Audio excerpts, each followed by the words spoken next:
তো ফাইনালি চলে আসলাম 17 থেকে 20,000 সেরা 5টি গেমিং ফোন নিয়ে। তো ভিডিওটি লাস্ট অবধি দেখবেন এবং আপনার গেমিং ফোনটার নাম কমেন্ট করে বলে যাবেন। তো আমাদের প্রথমে যে ফোনটি রয়েছে সেটি হলো Xiaomi Poco M6 Pro 5G। তো এটি একটি আনঅফিসিয়াল ফোন এবং এটার প্রাইস হচ্ছে 17,000 টাকা। তো আমাদের 2 নম্বরে যে ফোনটি রয়েছে সেটি হলো Tecno Pova 5 Pro।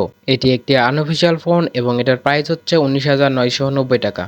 তো আমাদের 3 নম্বরে যে ফোনটি রয়েছে সেটি হলো Realme 10। এটি একটি আনঅফিসিয়াল ফোন এবং এটার 8GB 128GB ভ্যারিয়েন্টের প্রাইস হচ্ছে 20,500 টাকা এবং এটার 4GB 64GB ভ্যারিয়েন্টের প্রাইস কিছুটা কমে পেয়ে যাবেন। তো আমাদের 4 নম্বরে যে ফোনটি রয়েছে সেটি হলো Symphony Helio 80। এটি একটি অফিসিয়াল ফোন এবং এটার প্রাইস হচ্ছে 16,999 টাকা। তো আমাদের 5 নম্বরে যে ফোনটি রয়েছে এটা আমি পার্সোনালি ইউজ করি। ফোনটি দেখার আগে চ্যানেলটাকে সাবস্ক্রাইব করে রাখবেন এবং ভিডিওতে একটা লাইক করে দিবেন। ফোনটি হলো Infinix Note 30। এটি একটি অফিসিয়াল ফোন এবং এটার প্রাইস হচ্ছে 18,999 টাকা।